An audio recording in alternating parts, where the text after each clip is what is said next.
The void crackled with impossible energy as reality itself seemed to bend and twist around her. Captain Marvel, Carol Danvers, found herself hurtling through dimensions she couldn't comprehend, her cosmic powers flickering like a candle in a hurricane. One moment she had been pursuing a Kree battleship through the depths of space, and the next, she was falling through what could only be described as a kaleidoscope of fractured worlds.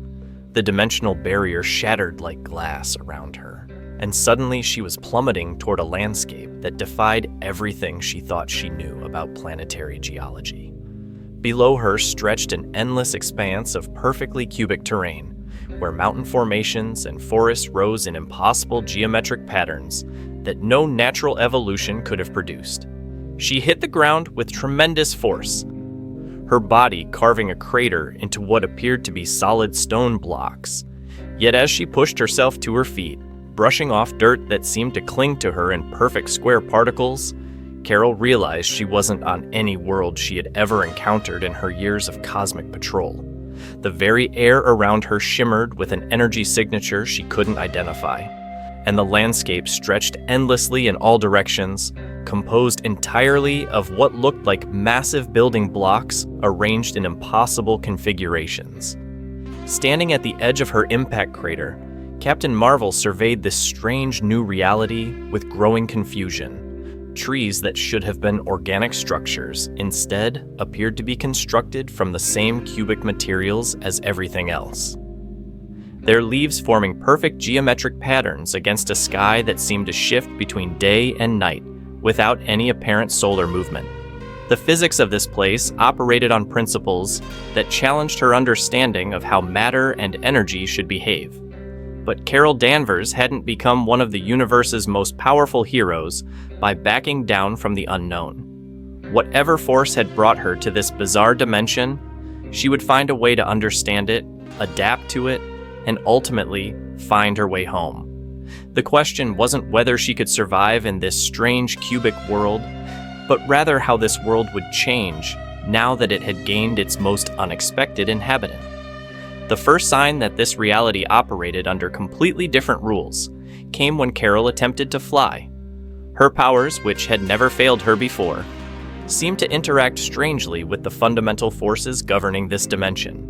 Instead of the smooth, effortless flight she was accustomed to, she found herself moving in rigid patterns, her trajectory snapping to invisible grid lines that seemed to govern all movement in this space. As she experimented with her abilities, testing the limits of what was possible in this cubic realm, Carol began to notice other peculiarities. The very matter around her seemed to respond to physical interaction in ways that defied conventional physics.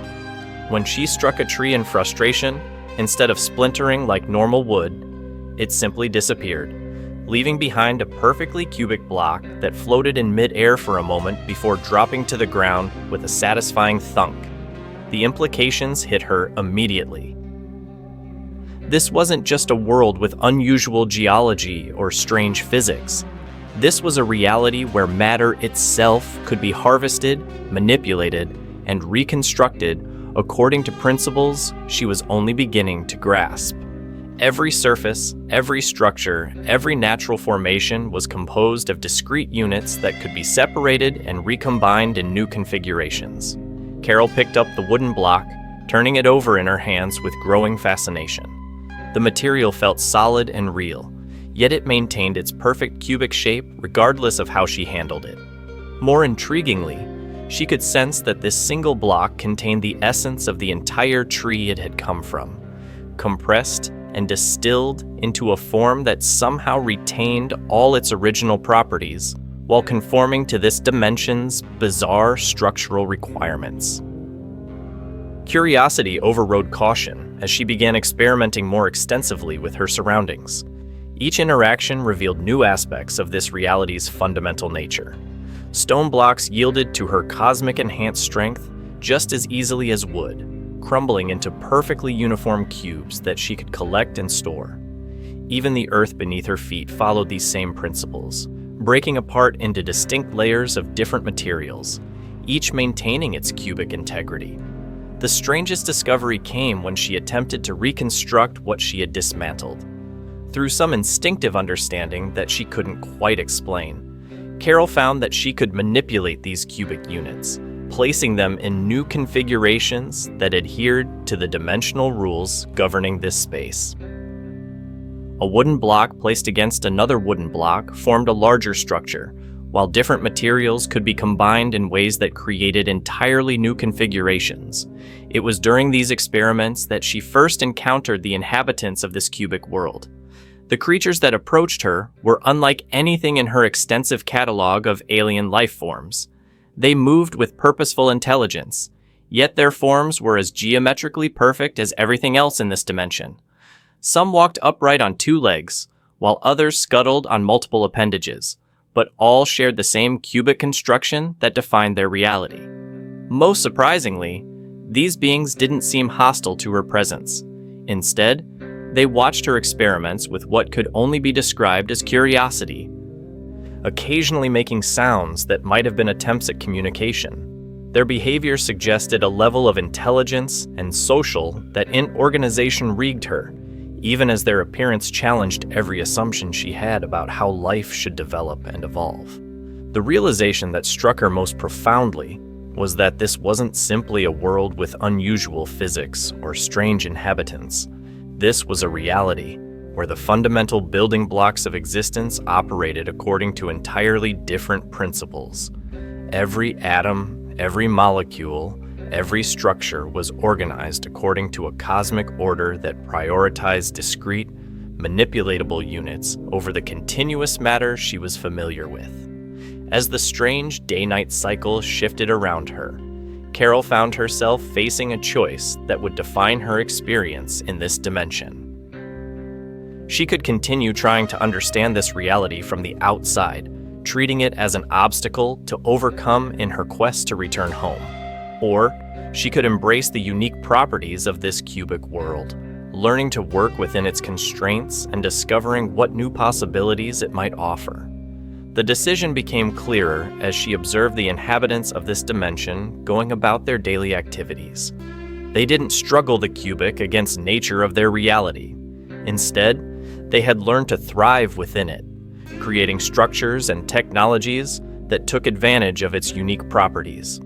Their settlements were marvels of geometric architecture, rising from the landscape in configurations that would have been impossible in her home dimension. Captain Marvel had always been defined by her ability to adapt and overcome, to push beyond the limits of what others thought possible. Now, faced with a reality that challenged her most basic assumptions about how the universe should work, she found herself presented with the ultimate test of that adaptability. Could she learn not, but to master just to survive in this cubic dimension, its unique properties, and perhaps discover capabilities she never knew she possessed? The answer would require her to think beyond traditional approaches to problem solving. In her home reality, power often meant the ability to break through obstacles, to overcome resistance through sheer force and determination. But here, in this world of discrete building blocks and geometric precision, true power might require a different kind of thinking entirely. As she settled in for what promised to be a long and challenging period of adjustment, Carol began to formulate a plan. She would study this dimension's inhabitants, learn their methods of construction and survival, and gradually develop the skills necessary to thrive in their cubic world. More importantly, she would discover whether the cosmic powers that define could be adapted and enhanced by the unique properties of this strange new reality. The question drive that would her forward was not simply how to escape this dimension, but whether her time here might transform her into something even more powerful than she had been before. In a reality where matter itself could be reshaped and recombined according to will and imagination, what new heights might Captain Marvel be able to reach? The first night in this cubic reality proved more challenging than Carol had anticipated. The strange day-night cycle operated on principles that seemed divorced from any astronomical logic she could comprehend. Darkness fell not gradually, as she was accustomed to, but in discrete stages, as if someone were adjusting the brightness settings on the entire dimension. When full darkness arrived, it brought with it dangers she hadn't expected. Creatures emerged from the shadows that were fundamentally different from the peaceful inhabitants she had observed during the daylight hours.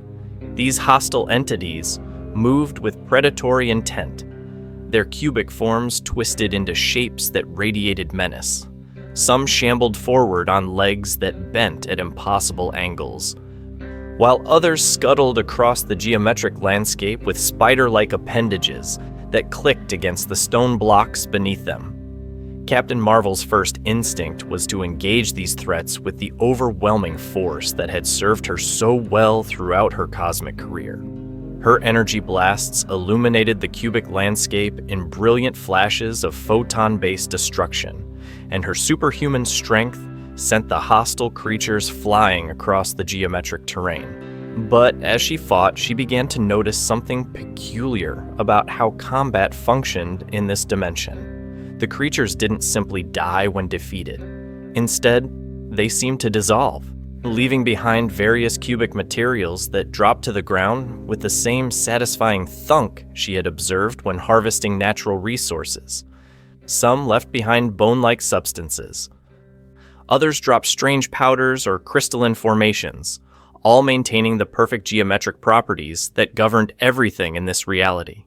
More intriguingly, the damage she inflicted on the landscape during combat didn't create the chaotic destruction she was used to seeing. Instead, blocks were cleanly removed or displaced, maintaining their structural integrity even as they were blasted apart by her cosmic energy. The precision of this destruction suggested that even her powers were being filtered through the dimensional rules that governed this cubic world. As dawn approached through the same discrete brightness transitions that had marked the previous evening, Carol found herself surrounded by the spoils of her nocturnal battle. Dozens of cubic materials lay scattered around her makeshift camp, each one representing some aspect of the creatures she had defeated. The practical implications were immediately apparent. In this dimension, conflict wasn't just about survival. It was also about resource acquisition. The peaceful inhabitants returned with the daylight, and their behavior toward her had noticeably shifted. Where before they had watched her experiments with mild curiosity, now they approached with what could only be described as respect. They examined the materials she had collected during her battle, making excited sounds that suggested these resources were valuable to their community. Through a combination of gestures and careful observation, Carol began to understand that these creatures operated according to a complex economy based entirely on the cubic materials that comprised their reality. Different blocks held different values, and the materials she had harvested from the hostile night creatures were apparently quite rare and sought after.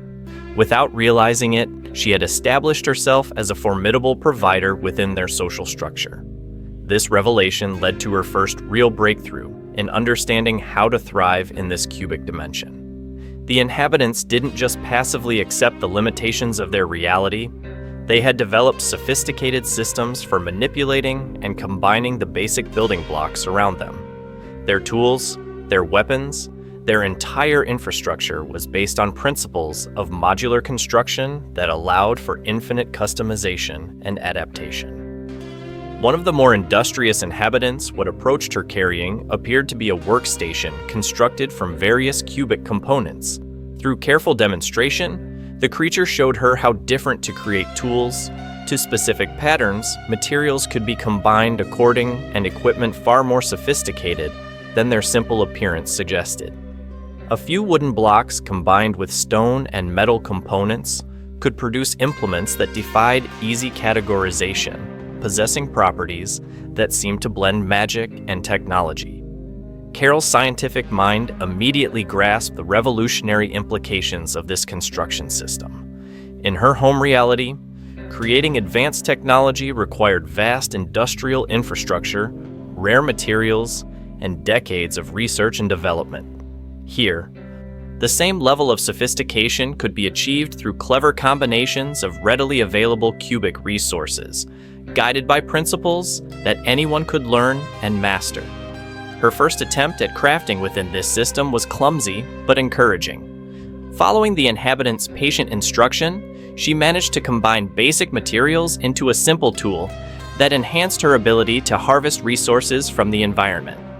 The process felt intuitive in a way that surprised her, as if her cosmic enhanced consciousness was naturally adapting to the dimensional rules that govern creation and manipulation in this cubic world. But the real breakthrough came when she attempted to apply her energy manipulation powers to the crafting process.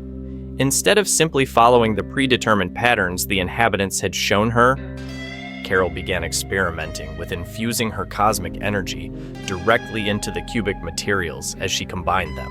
The results were immediate and spectacular. The tools and equipment she created while channeling her powers took on properties that went far beyond what the basic materials should have been capable of producing. Wooden blocks infused with her energy became harder than the strongest metals she had encountered in her travels across the galaxy. Stone, enhanced by her cosmic power, gained the ability to channel and focus energy in ways that turned simple construction materials into sophisticated technological components. The inhabitants gathered around her in growing excitement as they witnessed these enhanced creations. Their gestures and vocalizations suggested they had never seen materials manipulated in quite this way. Carol realized she wasn't just learning to work within the constraints of this cubic reality. She was discovering how to push those constraints in directions that even the native inhabitants hadn't explored. This discovery led to a period of intensive experimentation that consumed several of the dimension's strange day-night cycles. Carol found herself diving deeper into the crafting system, exploring combinations and techniques that blended her cosmic abilities with the unique properties of the cubic materials. Each success revealed new possibilities, and each new possibility suggested even more ambitious projects. The culmination of this experimental phase came when she attempted to recreate some of the advanced technology from her home reality using only the cubic materials and construction principles available in this dimension. The challenge seemed impossible at first.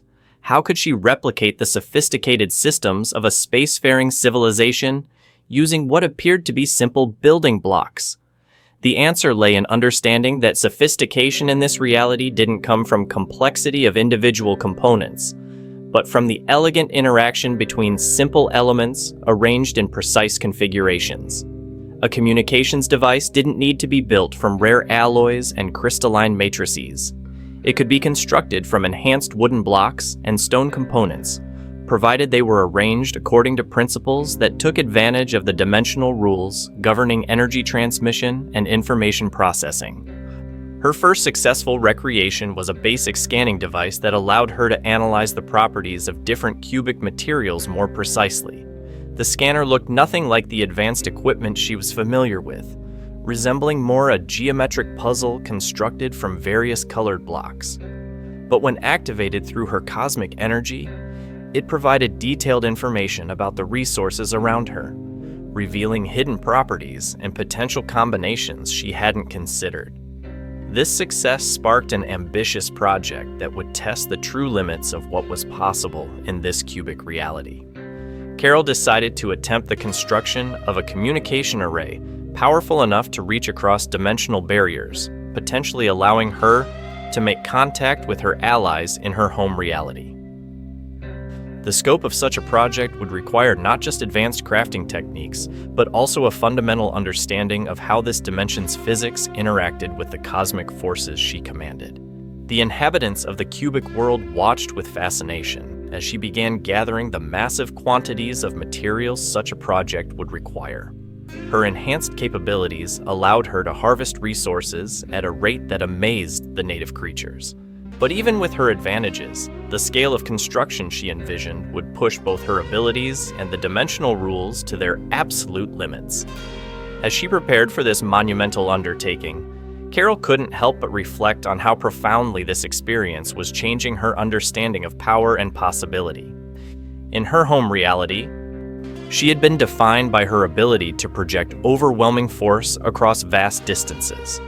Here, True power seemed to lie in the precise manipulation of fundamental building blocks, the elegant combination of simple elements into complex systems that could achieve results far beyond what their individual components suggested.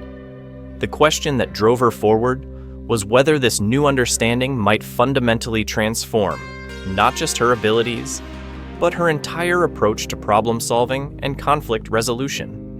If she could master the principles governing this cubic reality, what new capabilities might she carry back to her home dimension? And perhaps more importantly, what lessons about the true nature of power and creation might this strange world teach her? The construction of her dimensional communication array began with a foundation that challenged every engineering principle she had ever learned. In her home reality, such a project would require careful geological surveys, massive concrete pours, and structural supports capable of withstanding tremendous forces. Here, in this cubic dimension, the foundation took shape through a completely different methodology. Carol discovered that the ground itself could be reshaped and reinforced through strategic placement of enhanced blocks. Stone infused with her cosmic energy didn't just provide structural support, it created a network of energy conduits that could channel and amplify the forces she intended to harness. Each block she placed resonated with the others, forming a crystalline matrix that grew stronger and more sophisticated with every addition. The inhabitants had never witnessed construction on this scale. They gathered in increasing numbers as her project took shape, their geometric forms clustering around the perimeter of her work site. Some began bringing her materials they had never seen her use before, blocks that shimmered with internal energies or possessed properties that defied easy categorization. Their contributions suggested a level of understanding about her project that surprised her. Through patient observation and experimentation, Carol began to realize that these cubic materials possessed memory-like properties. Blocks that had been part structures retain of certain traces of their previous configurations, and materials that had been exposed to specific types of energy carried those signatures forward into new constructions. This discovery opened entirely new possibilities for her communication array. Instead of building a device that simply projected signals across dimensional barriers, she could create a system that learned and adapted, drawing upon the accumulated experiences embedded within its component materials. The wooden blocks carried memories of the forest they had come from, while stone components retained echoes of the deep earth formations where they had originated. Metal elements preserved traces of the cosmic forces that had shaped their creation. As her array grew larger and more complex, Carol found herself working with materials that seemed to anticipate her intentions. Blocks would align themselves with mathematical precision, creating geometric patterns that enhanced the flow of energy through the structure. The inhabitants watched with growing excitement as patterns emerged that resembled their own architectural traditions, yet pushed those designs in directions they had never explored. The most challenging aspect of the construction proved to be the integration of her cosmic powers with the dimensional rules governing this cubic reality. Her energy manipulation abilities operated according to principles of continuous force projection, while the cubic materials required discrete, precise applications of power. Learning to channel her cosmic energy in quantum bursts rather than steady streams required a fundamental rewiring of her approach to power usage. The breakthrough came during one of the dimension's strange night cycles, when the hostile creatures emerged from their shadowy domains. Instead of simply battling them for resources as she had done before, Carol began experimenting with using the communication array as a defensive system. The structure she had built possessed properties that went far beyond simple communication. It had become a sophisticated energy manipulation platform. When she channeled her cosmic powers through the array, the results were unlike anything she had experienced before. Her energy didn't just flow through the structure, it was transformed by it, taking on characteristics that reflected the unique properties of the cubic materials. The beam that emerged from her array didn't simply strike the approaching creatures. It interacted with them according to the dimensional rules that governed all matter in this reality. The hostile entities didn't dissolve into component materials as they had during her previous battles. Instead, they seemed to be reprogrammed by her energy, their aggressive patterns replaced by neutral behaviors that allowed them to coexist peacefully with the other inhabitants. Carol realized she hadn't just created a communication device. She had built a system capable of fundamental reality manipulation within the constraints of this cubic dimension. The implications of this discovery sent her thoughts racing in new directions. If her array could reprogram hostile creatures, what other aspects of this reality might be susceptible to similar modifications? Could she potentially reshape entire regions of this cubic world, transforming them according to principles that better serve the needs of all inhabitants?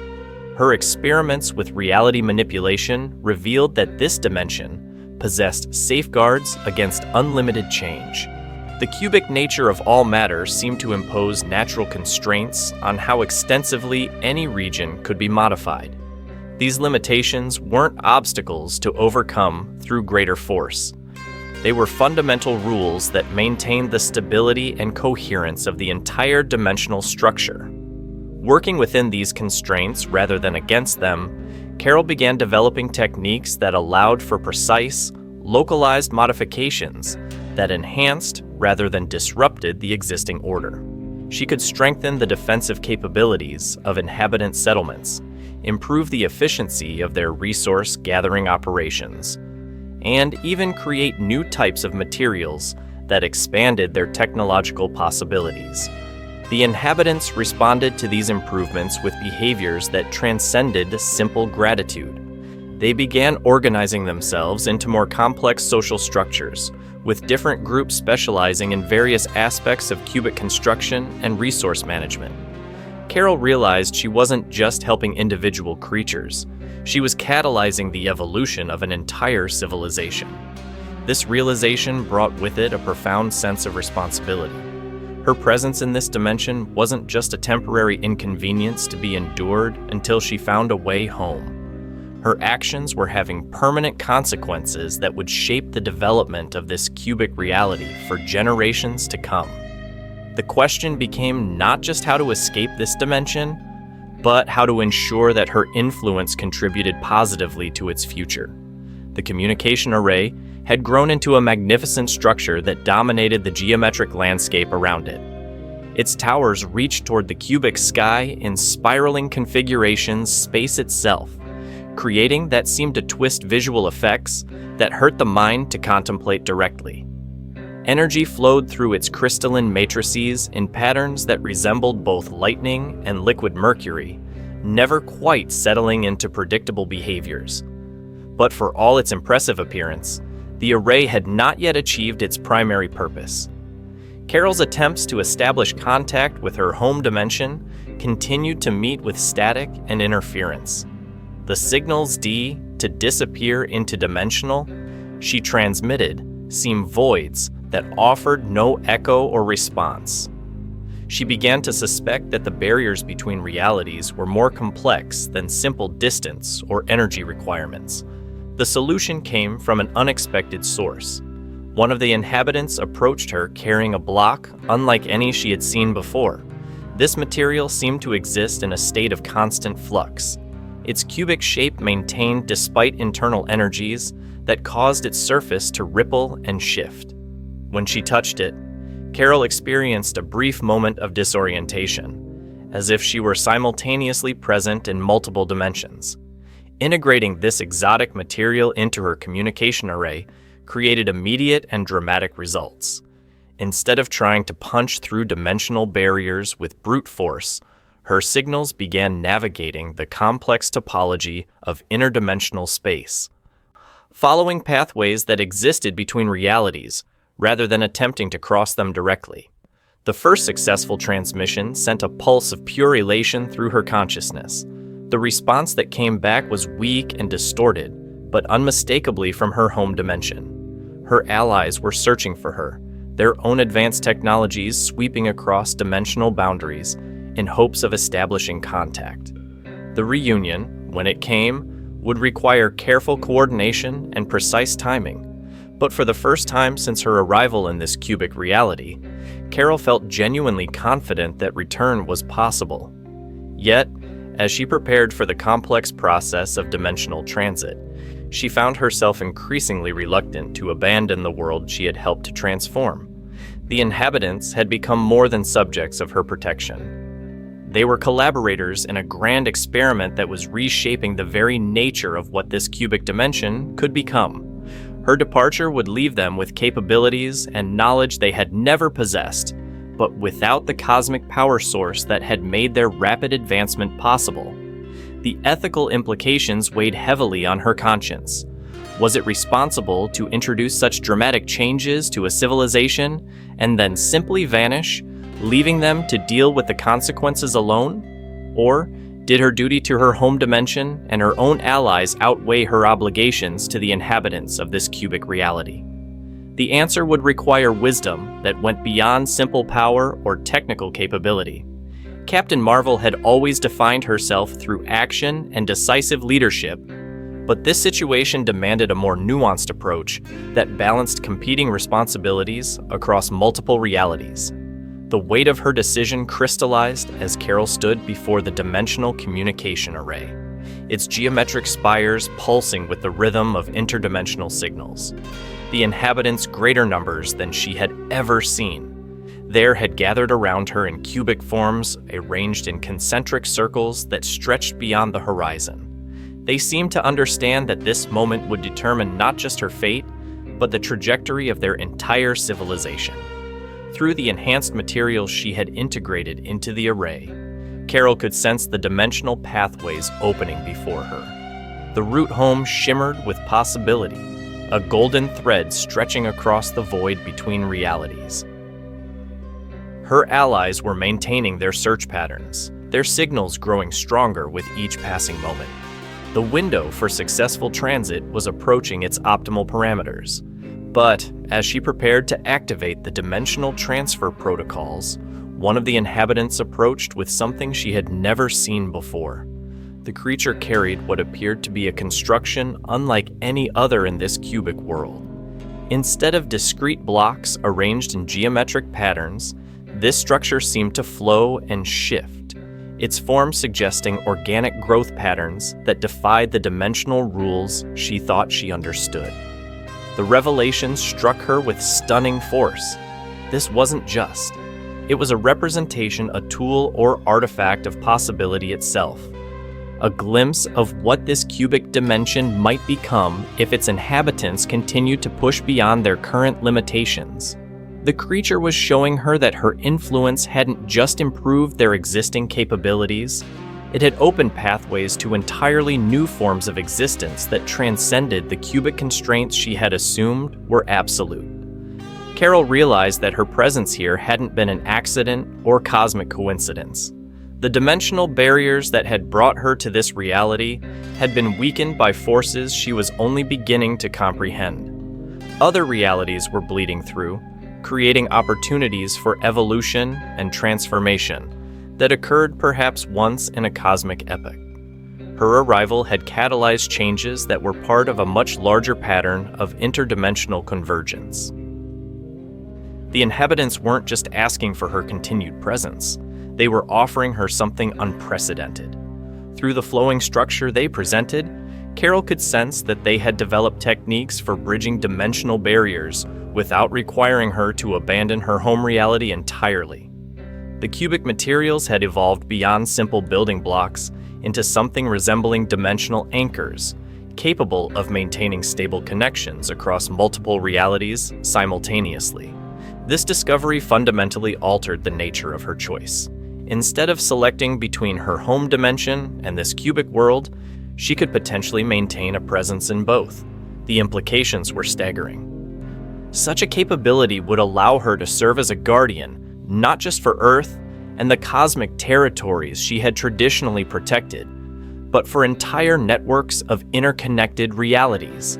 The technical challenges were enormous. Maintaining conscious awareness across multiple dimensions would require her to expand her cosmic consciousness in ways she had never attempted. Her physical form would need to exist in quantum superposition, present in multiple realities while remaining coherent and functional in each. The strain on her powers would be unprecedented. Yet, as she contemplated the possibility, Carol felt her cosmic abilities responding with unexpected eagerness. The energy that defined her existence seemed to resonate with the interdimensional forces flowing through this cubic reality. Her powers weren't just adapting to the dimensional rules here, they were evolving, developing new capabilities that could operate across the barriers between worlds. The inhabitants began demonstrating the techniques they had developed for dimensional bridging. Their methods combined the precise geometric construction principles of their cubic reality with energy manipulation concepts derived from observing her cosmic abilities. The result was a hybrid technology that neither culture could have developed independently, but which emerged naturally from their collaboration. Carol watched in fascination as they constructed what could only be described as a dimensional anchor point. The structure grew from the foundation of her communication array, extending its capabilities in directions that transcended simple signal transmission. Instead of merely sending messages across dimensional barriers, this new configuration could maintain stable matter and energy transfers between realities. The first test of the system produced results that exceeded even her optimistic projections. A small cubic block, infused with the dimensional anchor's energy, successfully manifested simultaneously in both realities. Carol could observe it through her enhanced senses in this cubic dimension, while also detecting its presence in her home reality through the communication array's sensors. The inhabitants celebrated this success with behaviors she had never observed before. Their cubic forms began resonating in harmonic patterns that created complex geometric mandalas across the landscape. The celebration wasn't just about the technical achievement. It represented a fundamental expansion of their understanding about the nature of existence itself. But success brought new challenges that neither Carol nor the inhabitants had anticipated. The dimensional anchor point began attracting attention from entities that existed in the spaces between realities. These interdimensional predators were drawn to the energy signatures created by stable, cross-dimensional connections, viewing such constructs as feeding opportunities that could sustain them across multiple cosmic epochs. The first attack came without warning. Creatures that seemed to exist partially dimension simultaneously materia and etherealized around the anchor point, their forms constantly shifting between different geometric configurations as they adapted to the local dimensional rules. They moved with intelligence and purpose, targeting the most critical components of the interdimensional bridge with precision that suggested extensive experience in dismantling such constructs. Carol's response was immediate and overwhelming. Her cosmic powers, enhanced by the dimensional bridging technology, struck the attackers with energy that existed simultaneously across multiple realities. The effect was devastating to creatures accustomed to using dimensional shifting as a defensive strategy. They found themselves unable to escape into alternate realities, as her attacks followed them through every dimensional permutation they attempted. The battle that followed redefined her understanding of combat on a cosmic scale. Instead of fighting in a single reality with conventional tactics, she found herself engaging enemies across multiple dimensional layers simultaneously. Her consciousness expanded to encompass battlefield awareness that spanned realities, while her powers adapted to strike targets that existed in quantum superposition across dimensional barriers. The inhabitants proved themselves to be far more than passive observers during this conflict. They had developed combat techniques that took advantage of their cubic construction principles, creating defensive structures that could rapidly reconfigure themselves to counter interdimensional attacks. Their understanding of geometric warfare principles allowed them to predict and neutralize assault patterns that would have been impossible to defend against using conventional methods. Together, they developed combined tactics that merged her cosmic energy projection with their geometric construction expertise.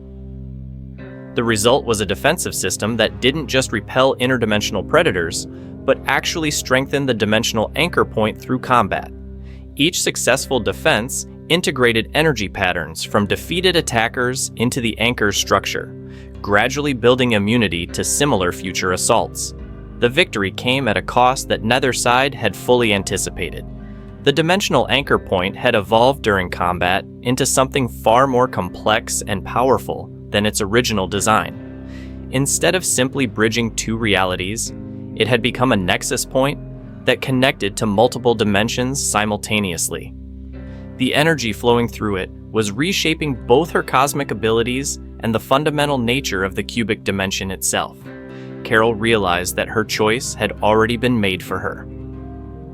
The interdimensional predator attack had forced an evolution that locked her into a new role she hadn't consciously selected. She was no longer simply Captain Marvel, guardian of a single reality. The dimensional bridging process had transformed her into something unprecedented, capable of operating across multiple cosmic entity realities simultaneously, while maintaining coherent consciousness and purpose in each. The inhabitants seemed to understand the magnitude of this transformation better than she did initially. Their celebrations took on reverent tones that suggested they viewed her not just as an ally, but as something approaching a dimensional guardian deity. Forms began incorporating energy. Their cubic patterns derived from her evolved cosmic signature, creating hybrid constructs that blended their geometric principles with her interdimensional capabilities. But transformation brought responsibilities that extended far beyond anything she had experienced before. The dimensional nexus she had helped create was attracting attention from entities and civilizations across multiple realities. Some approached with peaceful intentions, seeking to establish trade relationships or cultural exchanges. Others came with conquest in mind, viewing the nexus as a strategic asset to be captured and exploited. Carol found herself serving as both diplomat and defender for an interdimensional community that was growing more complex with each passing moment. Her role required her to understand and mediate between cultures that had evolved according to completely different physical and philosophical principles. The cubic inhabitants were just one part of a larger network that was beginning to form around the dimensional nexus. The challenges multiplied exponentially as more realities established connections through the anchor point. Each new dimension brought its own physics, its own inhabitants, and its own potential threats to the stability of the interdimensional network. Carol's consciousness strained to process the constant influx of new information and maintain awareness across an ever-expanding number of realities. Yet despite the overwhelming complexity, she began to perceive patterns that suggested this interdimensional convergence was part of a natural cosmic process, rather than an artificial construct. The barriers between realities weren't meant to be permanent walls, but rather temporary divisions that periodically dissolved to allow for cross-dimensional evolution and growth. Her arrival in this cubic dimension had simply catalyzed a process that was already underway on a cosmic timescale. The inhabitants had evolved as well, their cubic forms now capable of existing partially across multiple dimensions simultaneously. They served as administrators and coordinators for the growing interdimensional network, their geometric construction principles providing the organizational framework that kept the complex system functioning coherently. Their society had transformed from simple survivors in a cubic world to cosmic architects designing the infrastructure of interdimensional civilization. As Carol contemplated the magnitude of what had emerged from her dimensional displacement, she realized that her original mission of returning home had evolved into something far more significant. The interdimensional nexus represented an unprecedented opportunity for cosmic growth and cooperation that transcended the limitations of single reality existence. The question that now drove her forward wasn't how, but how to guide to escape this situation it toward outcomes that would benefit all the realities and civilizations that were becoming part of this expanding network. Her powers had evolved beyond simple energy projection into something resembling cosmic stewardship on an interdimensional scale. The future stretched before her with possibilities that challenged every assumption she had ever made about the nature of heroism and responsibility. Captain Marvel had become something new, a guardian not just of worlds or galaxies, but of the spaces between realities where new forms of existence were taking shape. The dimensional nexus pulsed with energies that defied every law of physics Carol had ever studied. What had begun as a simple communication array now sprawled across multiple layers of reality, its cubic foundations extending into dimensions she couldn't fully perceive. The structure hummed with harmonics that seemed to originate from the space between atoms, creating resonance patterns that her enhanced senses could detect but not entirely comprehend. Standing at the heart of this interdimensional construct, Carol found herself processing information from 17 distinct realities simultaneously. Each dimension operated according to its own fundamental principles, yet all were now connected through the nexus she had helped create. The mental strain should have been overwhelming, but her consciousness had adapted in ways that suggested her cosmic powers were evolving beyond their original parameters. The cubic inhabitants had become something more than the simple geometric beings she had first encountered. Their forms now flickered between dimensional states, existing as solid constructs in their native reality, while manifesting as energy patterns in others. They moved through the nexus with purposeful efficiency, managing data streams and energy transfers that kept the interdimensional network stable and functional. But stability was proving to be a relative concept when dealing with forces that operated across multiple realities. The nexus attracted not just peaceful explorers and traders, but entities whose motivations remained opaque even to her enhanced perception. Some appeared to be researchers, studying the dimensional convergence with scientific detachment. Others seemed to be preparing for conflicts that spanned multiple realities, viewing the nexus as either a strategic advantage or an existential threat. The most disturbing visitors were those who claimed to represent versions of herself from alternate realities. These Carol Danvers variants had developed along different evolutionary paths, their powers shaped by the unique circumstances of their respective dimensions. Some had become cosmic tyrants, using their abilities to dominate entire galaxies. Others had transcended physical existence entirely, becoming pure energy entities that viewed matter-based life forms as curiosities rather than equals. Meeting these alternate versions of herself forced Carol to confront uncomfortable questions about the nature of power and responsibility. In how many realities had Captain Marvel's story ended in corruption rather than heroism? How many dimensions contained versions of herself that had made different choices when faced with similar challenges? The implications suggested that her current path toward interdimensional guardianship was far from guaranteed to produce positive outcomes. The cubic inhabitants seemed to understand these concerns better than she did initially. Their geometric forms had evolved to display complex emotional patterns, shifting colors and configurations that communicated concepts their basic vocalizations couldn't express. Through these enhanced communication methods, they shared their observations about the various Carol Danvers variants who had visited the Nexus.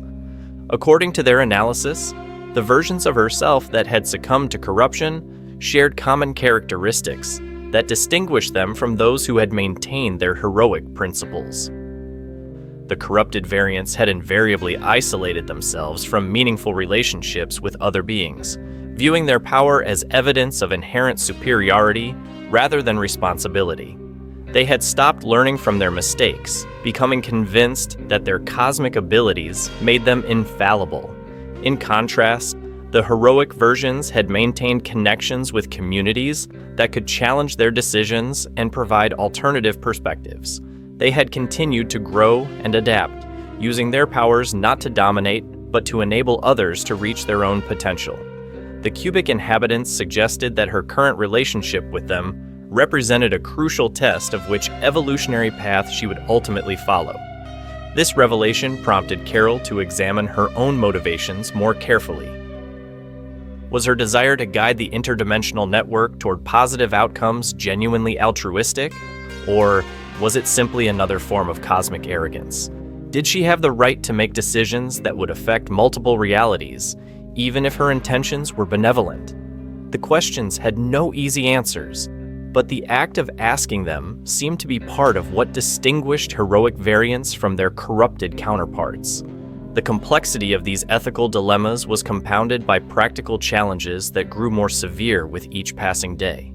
The dimensional nexus was attracting the attention of entities that operated on scales beyond individual planets or star systems.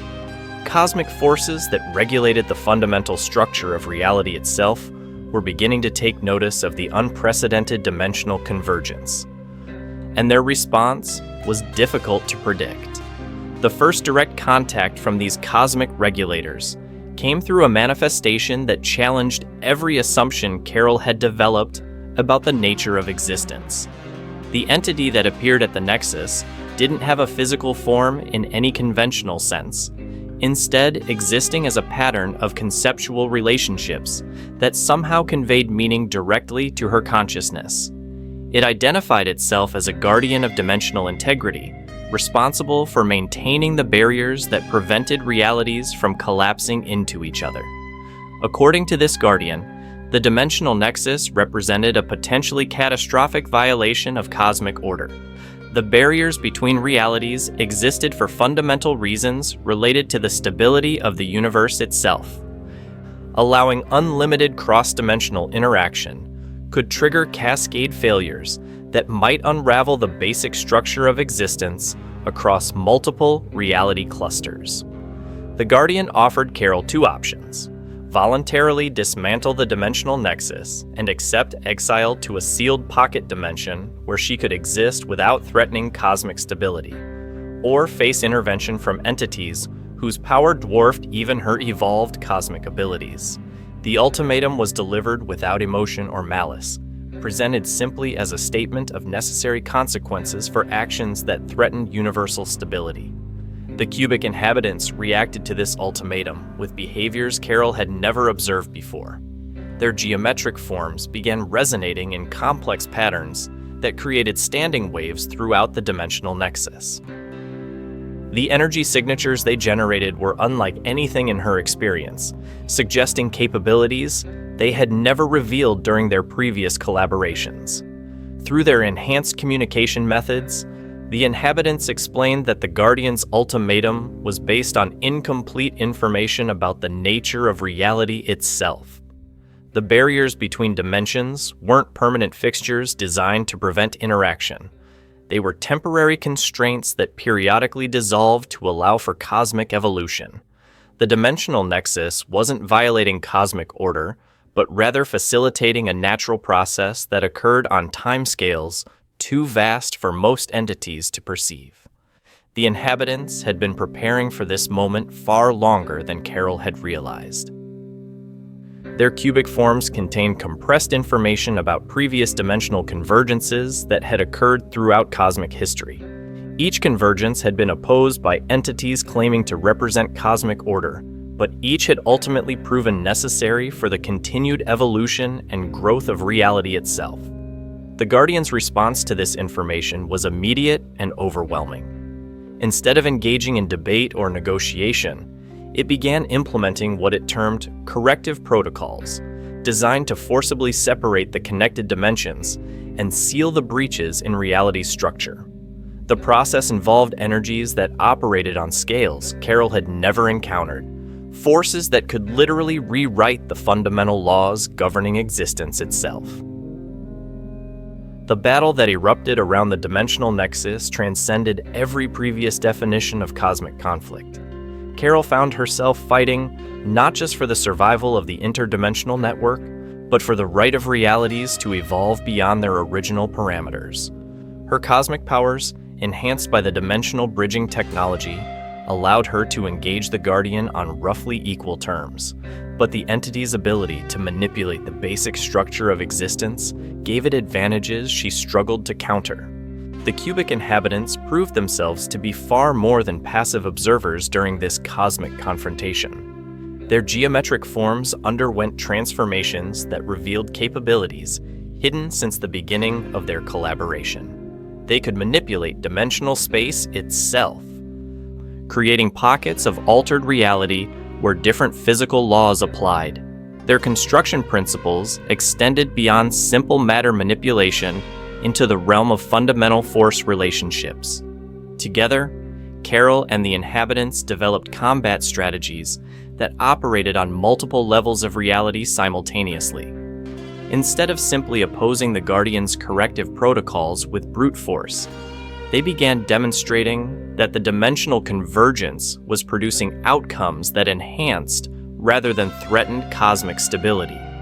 New forms of matter and energy were emerging from the interdimensional interactions, creating possibilities existence that afford never before been achievable.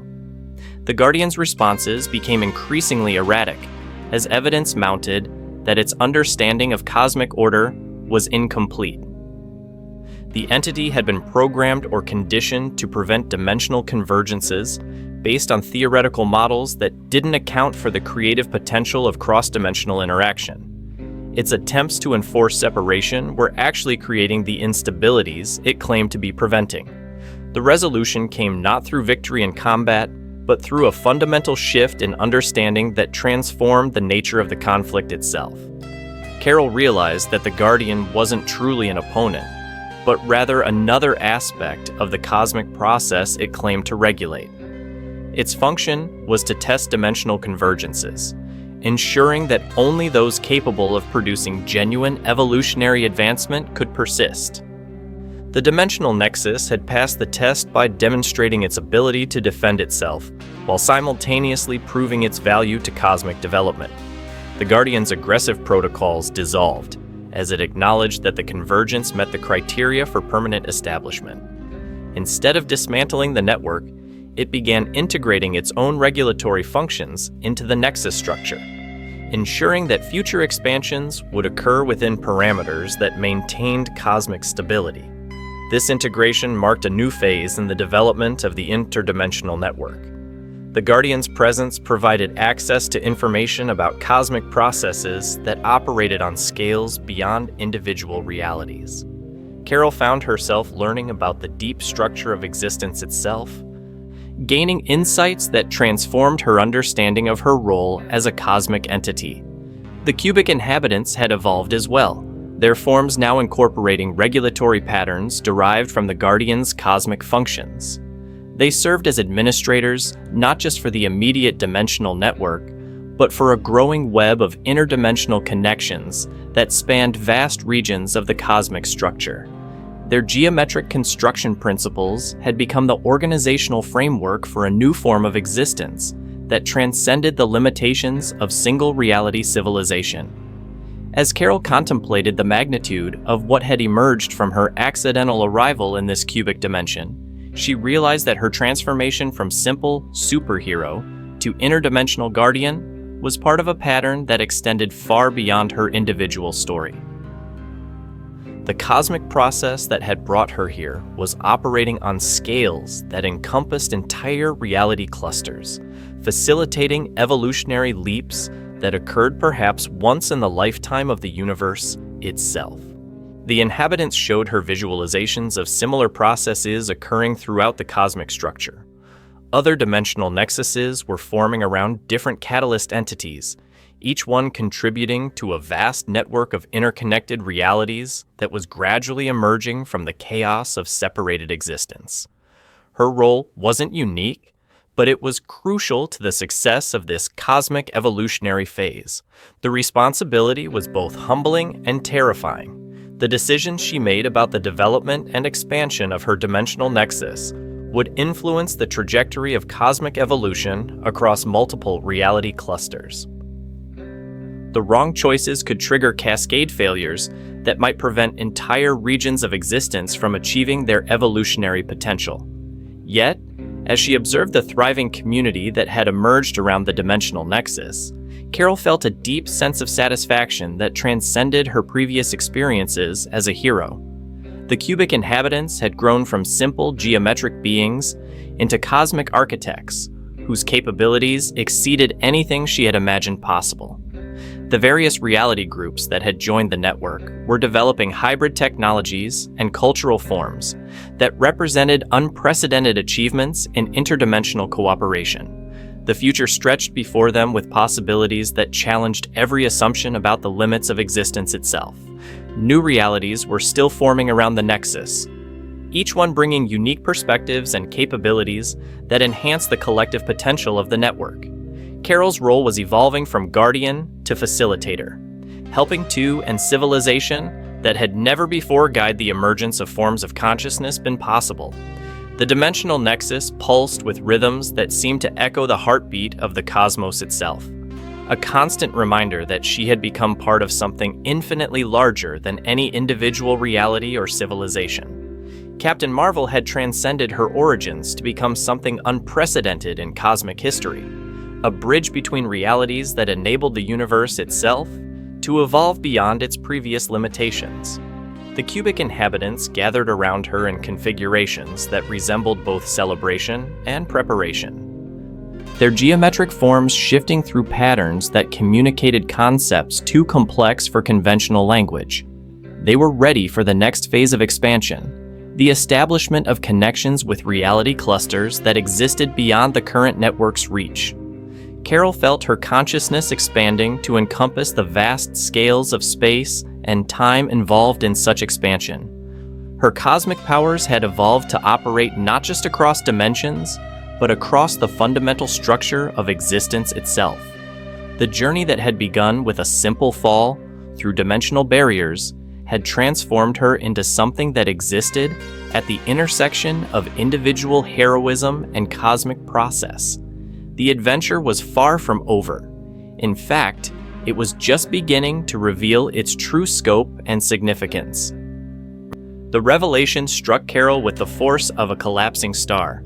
As her consciousness expanded across the dimensional nexus, she began to perceive something that challenged her understanding of cosmic structure itself. The network she had helped create wasn't simply connecting existing realities.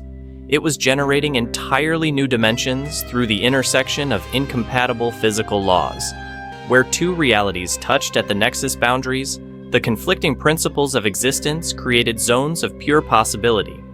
Matter from a dimension governed by cubic construction principles interacted with energy from a realm where thought itself had substance. The result wasn't chaos or destruction, but the spontaneous emergence of hybrid realities that incorporated elements from both source dimensions while developing unique characteristics neither could produce independently. The cubic inhabitants had been monitoring these nascent realities with instruments that defied easy categorization.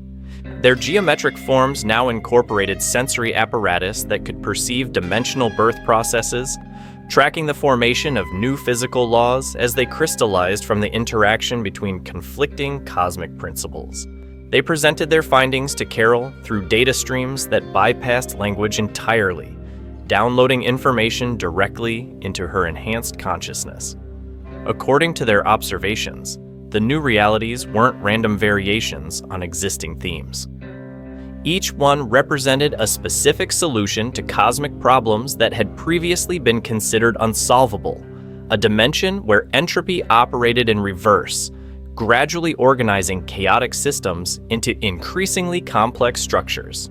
Another where consciousness and matter existed in perfect equilibrium, eliminating the boundary between thought and physical existence. Most remarkably, some of these emerging realities seemed designed to address limitations that had constrained cosmic development for eons. The cubic inhabitants showed her a nascent dimension where the speed of light wasn't a barrier to communication or travel, but rather a foundation for instantaneous connection across unlimited distances. The implications for interdimensional cooperation were staggering. Carol realized that her role as an interdimensional guardian was evolving into something unprecedented. Instead of simply protecting existing realities from external threats, she was becoming a cosmic midwife, facilitating the birth of new forms of existence that could transcend the limitations of their parent dimensions. The responsibility was both exhilarating and terrifying. The first attempt to establish formal contact with one of these emerging realities produced results that exceeded every theoretical prediction. The new dimension responded to their communication attempts, not with simple acknowledgement, but with complex information packages that contained blueprints for technologies neither Carol nor the cubic inhabitants had conceived possible. These weren't just advanced tools, but conceptual frameworks that could revolutionize understanding of how existence itself functioned. One such blueprint described a construction method that could create stable matter from pure thought, eliminating the need for raw materials in manufacturing processes. Another outlined communication systems that operated through direct consciousness interface, allowing beings from completely different evolutionary backgrounds to share experiences with perfect clarity. The implications for interdimensional cooperation were beyond anything Carol had imagined. But accessing these revolutionary capabilities required fundamental changes to the dimensional nexus that pushed its design far beyond original parameters. The cubic inhabitants began implementing modifications that incorporated principles derived from the emerging realities, creating hybrid systems that existed simultaneously across multiple levels of existence.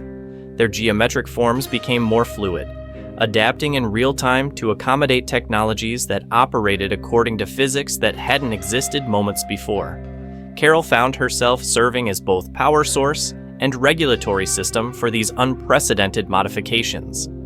Her cosmic abilities provided the energy necessary to stabilize impossible combinations of incompatible technologies, while her consciousness served as a processing center for information flows that transcended conventional data transmission methods. The strain was enormous, but her powers continued to evolve in response to each new challenge.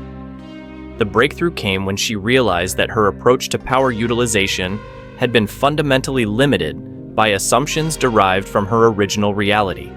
In her home dimension, energy projection required conscious direction and control, with her will serving as the mechanism that shaped cosmic forces into useful configurations. But the emerging realities operated according to principles where intention and manifestation were unified processes. Adapting her abilities to incorporate these new principles transformed Carol's relationship with her own powers.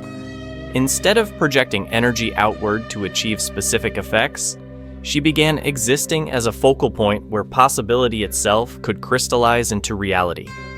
Her consciousness became a lens that could focus cosmic potential into whatever form the dimensional network required for continued growth and development. The cubic inhabitants recognized this transformation immediately, their enhanced communication systems registering changes in her energy signature that indicated fundamental evolution in her cosmic capabilities. They began modifying their own construction techniques to take advantage of her enhanced abilities, creating structures that existed in quantum superposition until her consciousness collapsed them into specific configurations. This collaboration produced the most ambitious project yet attempted within the dimensional network. Working together, Carol and the inhabitants began constructing what they termed a reality engine, a device capable of deliberately generating new dimensions according to predetermined specifications. Instead of waiting for random interactions between existing realities to produce useful variations, they could design and implement entirely new forms of existence tailored to specific cosmic needs. The first reality generated by the engine was designed as a testing ground for extreme technological development. Its physical laws encouraged rapid evolution and innovation, while providing safeguards that prevented catastrophic failures from affecting other dimensions. Civilizations within this reality could pursue dangerous research projects without risking damage to the broader dimensional network. The success of this controlled reality generation opened possibilities that staggered even Carol's expanded imagination. If they could design dimensions for specific purposes, they could create realities optimized for energy production, communication hubs that facilitated instantaneous contact across unlimited distances, or even storage dimensions where information and resources could be preserved indefinitely. But each new reality added complexity to the dimensional network that required increasingly sophisticated management systems. The cubic inhabitants evolved administrative structures that incorporated beings from dozens of different realities, each contributing unique perspectives and capabilities to the collective governance process. Carol found herself serving as both supreme authority and collaborative partner in decision that affected the fundamental structure of existence. The making processes, ethical implications of reality engineering weighed heavily on her consciousness. Creating new dimensions meant establishing the foundational principles that would govern entire universes worth of potential life and development. The wrong decisions could condemn countless beings to existence within fundamentally flawed realities, while the right choices could enable forms of consciousness and civilization that transcended every previous achievement in cosmic history. The cubic inhabitants provided perspective that helped her navigate these unprecedented ethical challenges. Their geometric forms now incorporated computational systems capable of modeling the long-term consequences of reality engineering decisions across cosmic timescales. They could predict how specific combinations of physical laws would influence the development of consciousness, civilization, and technological advancement over periods measured in cosmic epochs. These predictive capabilities revealed patterns in cosmic development that had previously been invisible. The emergence of consciousness wasn't a random accident that occurred under specific environmental conditions, but rather an inevitable consequence of certain combinations of physical laws. Similarly, the development of advanced civilization followed predictable pathways that could be enhanced or hindered through careful reality engineering. Armed with this understanding, Carol began approaching reality design as a form of cosmic architecture. Each new dimension was planned according to principles that would optimize the conditions for consciousness development while providing the resources and challenges necessary for continued growth. The emerging realities became laboratories for cosmic evolution, each one exploring different pathways toward transcendence. The most ambitious project involved creating a reality specifically designed to serve as a meeting ground for beings from across the dimensional network. This dimension incorporated physical laws that could accommodate life forms with radically different biological requirements, while providing communication systems that enabled perfect understanding regardless of evolutionary background or cognitive architecture.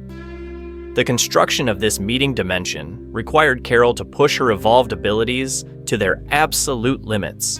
The reality needed to exist in stable equilibrium, despite incorporating mutually contradictory physical principles.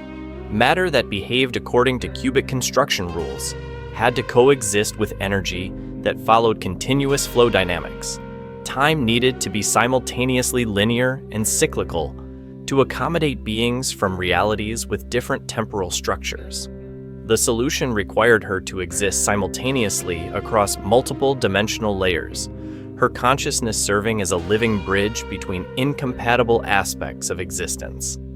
The strain was beyond anything she had previously experienced, pushing her cosmic abilities into configurations that bordered on divine omnipresence.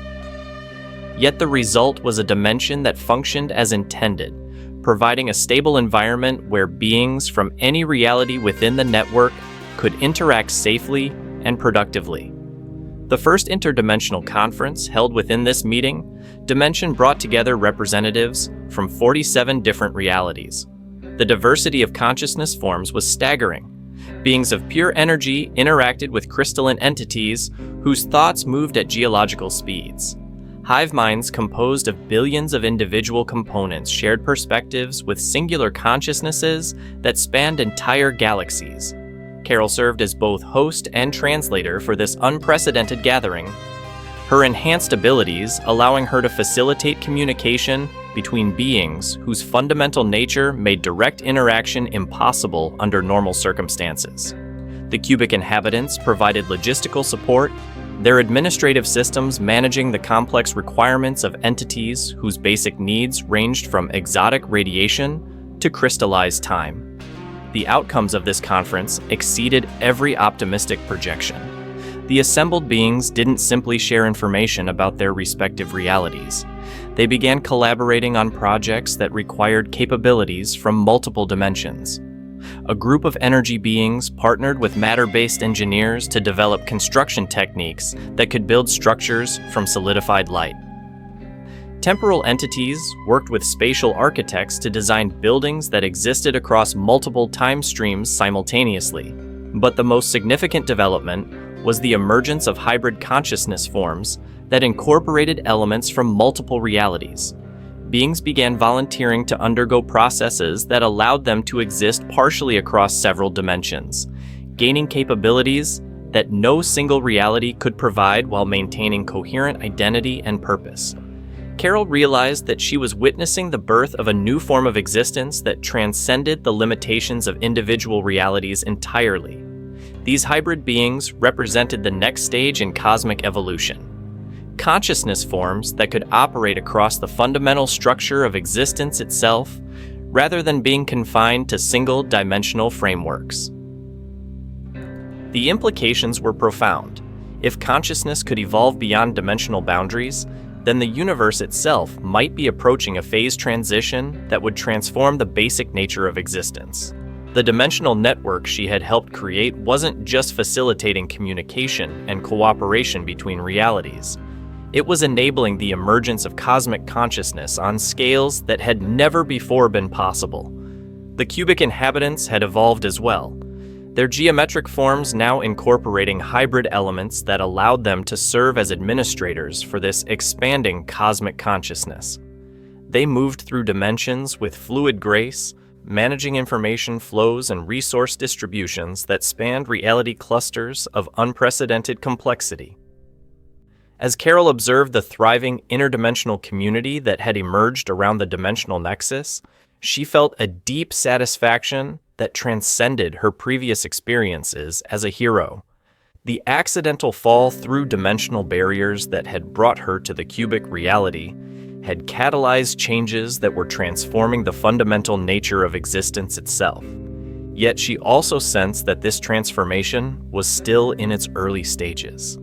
The dimensional network continued to expand, drawing in new realities and facilitating the emergence of increasingly sophisticated forms of consciousness. Her role as cosmic guardian was evolving towards something that might eventually transcend individual identity entirely, becoming part of a collective cosmic consciousness that operated on scales beyond current comprehension. The future stretched before them with possibilities that challenged every assumption about the limits of existence. New realities continued to emerge from the interactions between incompatible dimensions, each one adding unique capabilities to the growing network. Carol's consciousness expanded to encompass awareness of cosmic processes that operated across multiple reality clusters, her identity beginning to merge with the dimensional structure she had helped create. The cubic inhabitants gathered around her in configurations that resembled both celebration and preparation for the next phase of cosmic evolution. Their geometric forms pulsed with rhythms that echoed the heartbeat of existence itself, a constant reminder that they had become part of something infinitely larger than any individual reality or consciousness. The dimensional nexus hummed with energies that connected not just realities, but the spaces between realities where new forms of existence continued to emerge. Carol felt her consciousness expanding beyond the boundaries of individual identity, becoming part of a cosmic process that was transforming the universe itself into something unprecedented in the history of existence. The adventure that had begun with a simple dimensional displacement had evolved into participation in the fundamental evolution of reality itself. Captain Marvel had become something that existed at the intersection of individual heroism and cosmic transcendence, a bridge between what existence had been and what it was becoming. And in the depths of the dimensional nexus, where new realities continued to emerge from the interaction between incompatible forms of existence, the transformation continued to accelerate toward possibilities that neither Carol nor the cubic inhabitants could fully comprehend. The transformation was complete, yet it felt like merely the beginning of something far greater than Carol had ever imagined possible. Standing at the heart of the dimensional nexus, surrounded by cubic inhabitants who had evolved into cosmic architects and beings from dozens of realities working in harmonious collaboration, she realized that her accidental arrival in this blocky world had triggered a fundamental shift in the nature of existence itself. What started as a simple story of a superhero adapting to strange physics had become something unprecedented. The cubic reality that had once seemed limiting and restrictive had revealed itself to be the perfect foundation for interdimensional evolution. Those geometric constraints she had initially struggled against turned out to be the organizational principles that made cosmic-scale consciousness possible. The dimensional nexus pulsed with rhythms that connected not just different worlds, but different ways of existing entirely. New realities continued to emerge from the intersection of incompatible physical laws, each one solving cosmic problems that had seemed unsolvable for eons. Carol's role had evolved from protector to facilitator of the universe's own evolution. But perhaps the most remarkable discovery was how this cubic dimension had changed her understanding of power itself. True strength wasn't about overwhelming force or individual dominance. It was about creating connections, enabling growth, and building frameworks that allowed consciousness to transcend its original limitations. The blocky world had taught Captain Marvel that sometimes the most profound transformations emerge from the most unexpected constraints.